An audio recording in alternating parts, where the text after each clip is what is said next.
আমি আপনাদেরকে নিয়তটি শিক্ষা দিচ্ছি। আপনি নিয়তটি এইভাবে করবেন, নাওয়াইতু আন আসুম্মা গাদান মিন শাহরি রমাদানাল মুবারাকি ফারদাল লাকা ইয়া আল্লাহু ফাতাকাব্বাল মিন্নি ইন্নাকা আনতাস সামিউল আলিম। দর্শক, আপনাদের শিক্ষার সুবিধার জন্য আবারও নিয়তটি আপনাদেরকে শিক্ষা দিচ্ছি।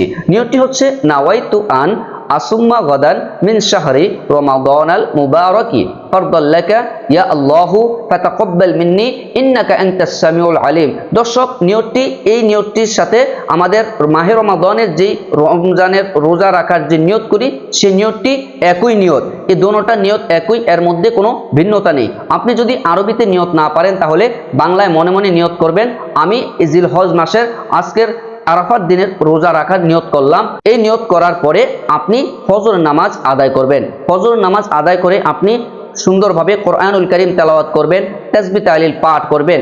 যখন আপনার মাগরিবের সময় হয়ে যাবে, যখন আপনি ইফতার করবেন, তখন আপনি ইফতারের এইভাবে নিয়ত করবেন, আল্লাহুম্মা লাকা সুমতু আলা রিজকিকা ইফতারতু বিরহমাতিকা ইয়া আরহামার রাহিমিন। আপনি এভাবে ইফতারের নিয়ত করবেন। দর্শক, এই রোজাটি আপনারা জিলহজ মাসের 1 তারিখ থেকে 8 তারিখ পর্যন্ত রাখবেন।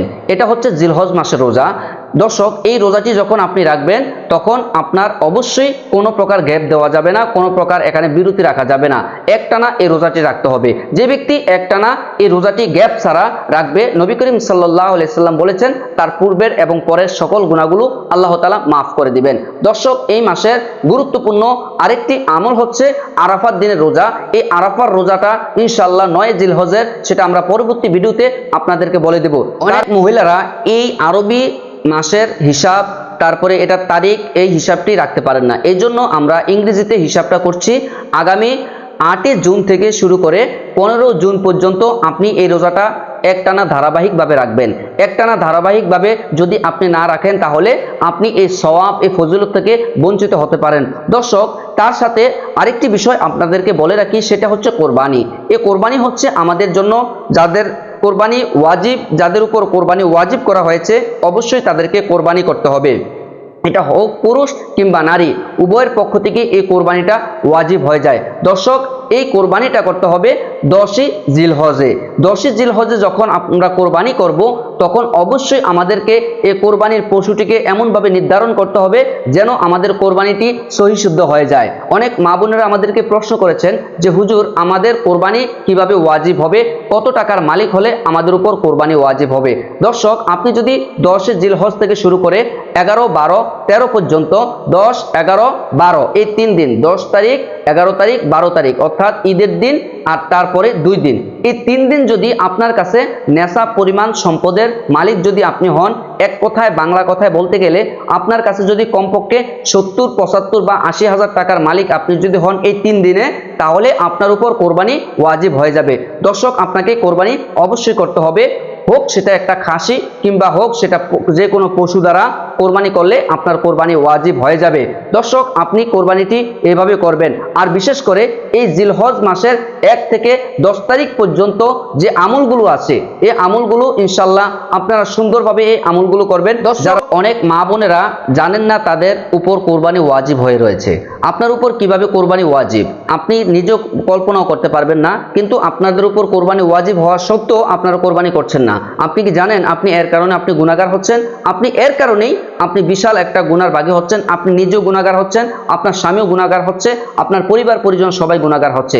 দর্শক, যে মা বোনদের কাছে কোরবানির দিন থেকে শুরু করে কোরবানির পরে 2 দিন পর্যন্ত নেশাব পরিমাণ সম্পদ, অর্থ বা যে কোনো আসবাবপত্র ছাড়া, প্রয়োজনীয় আসবাবপত্র ছাড়া এমন কোনো সম্পদ তার কাছে থাকে যে সম্পদগুলো বিক্রি করলে, সেই সম্পদগুলো বিক্রি করলে তার কাছে, অথবা তার কাছে যদি এই অর্থ পরিমাণ নিজের কাছে অর্থ থাকে, যে নেশাব পরিমাণ 52.5 তোলা রূপা বিক্রি করলে যে টাকা হয়, এই টাকা পরিমাণ যদি সম্পদ কিংবা অর্থ বা কানের দুল, জিনিস, স্বর্ণ গয়না যা কিছু থাকুক না কেন, তাহলে তার উপর কোরবানি ওয়াজিব হয়ে যাবে।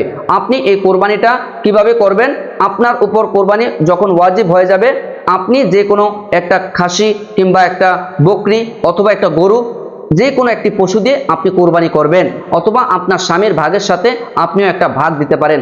দর্শক, আপনি এখন আরেকটা প্রশ্ন আসে, অনেক মহিলাদের অনেক আগে টাকা পায়, অর্থাৎ বিয়ের মহারণার টাকা পায়। এই বিয়ের মহারণার টাকা আপনি যদি কোরবানির দিন সকালবেলা পেয়ে যান অথবা পরে 2 দিনও যদি পেয়ে যান, তাহলে আপনার উপর কোরবানি ওয়াজিব হয়ে যাবে। এক কথায় বলতে গেলে কোরবানির দিন থেকে শুরু করে পরের 2 দিন পর্যন্ত এই সময়ের মধ্যে যদি আপনার কাছে কমপক্ষে 70, 75 কিংবা 80, 1 লক্ষ টাকার মতো সম্পদ আপনার কাছে থাকে বা টাকা থাকে বা এই পরিমাণ গয়না কাটি থাকে, তাহলে আপনার উপর কোরবানি ওয়াজিব হয়ে যাবে। দর্শক, এখানে আরেকটি মাসআলা আসে, অনেকের উপর ঋণ থাকে। ঋণ থাকা ব্যক্তির উপর কোরবানি ওয়াজিব আছে কিনা। যে ব্যক্তির ঋণ আছে, ঋণ পরিশোধ করার পরে আগে তাকে সর্বপ্রথম ঋণ পরিশোধ করতে হবে। ঋণ পরিশোধ করার পরে যদি তার কাছে নেশাব পরিমাণ সম্পদ, অর্থ বা টাকা পয়সা এই কোরবানির দিন অর্থাৎ 10 জিলহজ, 11 জিলহজ, 12 জিলহজ এই 3 দিন তার কাছে থাকে, 3 দিনের যে কোনো একদিনও যদি তার কাছে চলে আসে, তাহলে তার উপর কোরবানি ওয়াজিব হয়ে যাবে। দর্শক, আপনার কাছে ঋণ থাকা অবস্থায় ঋণ পরিশোধ না করে যদি আপনি কোরবানি করেন, তাহলে আপনার এই কোরবানিটা ওয়াজিব কোরবানি হবে না। কিন্তু যদি আপনি আদায় করেন, এই আদায়ের চাইতে আপনি ঋণ আগে পরিশোধ করাটা উত্তম হয়ে যাবে। দর্শক, আরেকটা মাসআলা, গুরুত্বপূর্ণ একটি মাসআলা। এখন আমরা অনেকে 7 জনের পক্ষ থেকে কোরবানি দেই বা 5 জনের পক্ষ থেকে কোরবানি দেই। এখন কোরবানি করতে গেলে দেখা যায় কোরবানির পশু ক্রয় করার জন্য বা ভাগ নির্ধারণ করার জন্য অনেক সময় অনেকের মধ্যে 4 জনে, 5 জনে, 6 জনে, 7 জনে ভাগ নির্ধারণ করি। এর মধ্যে যদি কোনো একজন ব্যক্তির টাকা যদি হারাম থাকে, সুদ, ঘুষ কিংবা হারাম উপার্জনের টাকা যদি এখানে বৃদ্ধি করা হয়, এখানে ঢোকানো হয়, বা এই ধরনের কোনো হারাম ব্যক্তি যদি তাদের মধ্যে ভাগ দেয়, তাহলে সবার কোরবানিটাই নষ্ট হয়ে যাবে।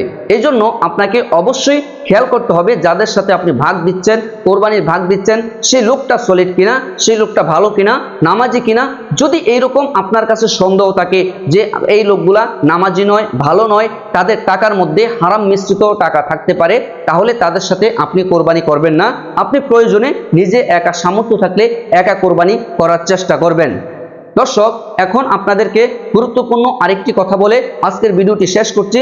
সেই কথাটা হচ্ছে, আপনি যখন কোরবানির দিন, আমাদের দেশে বড় একটা ভুল করে থাকি। কোরবানির দিন অনেক সময় আমরা দেখা যায় যখন কোরবানির পশু জবাই করি, এই কোরবানির পশু জবাই করার সময় তখন আমরা 5 জনের নাম, 7 জনের নাম লিখে রাখি। এই নামগুলো লিখে আমরা ঠিকানা সহ, মা বাবার নাম সহ ইত্যাদি নাম লিখে তারপরে হুজুরের কাছে বলি, হুজুর এই নামগুলো আপনি পরে পরে শোনান, অথবা যে কোনো একজন ব্যক্তি পরে পরে এই নামগুলো শোনায়। এগুলা কোরআন এবং হাদিস দ্বারা স্বীকৃত নয়, সাব্যস্ত নয়। এই ধরনের কাজ করা যাবে না। কারণ আল্লাহ সুবহানাহু ওয়া তাআলা কোরআনুল কারীমের মধ্যে ইরশাদ করেছেন, লা ইয়ানালাল্লাহা লুহুমুহা ওয়ালা দিমাউহা ওয়ালাকিন ইয়ানালুত তাকওয়া মিনকুম। আল্লাহ সুবহানাহু ওয়া তাআলা বলেছেন, আমি আল্লাহ তোমাদের কাছে তোমাদের যেই পশুর কোরবানি করো, এই পশুর রক্ত, গোস্ত কোনো কিছুই আমি আল্লাহর কাছে আসে না, বরং আমি আল্লাহর কাছে আসে ওয়ালাকিন ইয়ানালুত তাকওয়া মিনকুম, তোমাদের তাকওয়া, মনের পরহেজগারিতাই শুধু আমি আল্লাহর কাছে আসে। দর্শক, এখন এই জিনিসটি দ্বারা আমরা বুঝতে পারলাম অবশ্যই কোরবানি করার ক্ষেত্রে আমাদেরকে যাচাই বাছাই করে কোরবানি করতে হবে। আমাদের মধ্যে যেন এমন কোনো ত্রুটি না আসে মানুষকে দেখানোর জন্য, নিজেকে বরত্ব করার জন্য, কারো বাহবা পাওয়ার জন্য যেন কোনো অবস্থাতেই আমাদের কোরবানিটি না হয়, তাহলে আমাদের কোরবানিটি নষ্ট হয়ে যাবে। এমনকি মানুষকে দেখানোর জন্য, লোক দেখানোর জন্য কোরবানি করলে সেই কোরবানি আল্লাহর দরবারে কবুল হবে না। দর্শক, আজকের ভিডিওটি এতটুকুই। যারা আমাদের ভিডিওগুলো দেখছেন সবাইকে জানাচ্ছি ধন্যবাদ। আসসালামু আলাইকুম ওয়া রাহমাতুল্লাহি ওয়া বারাকাতুহু।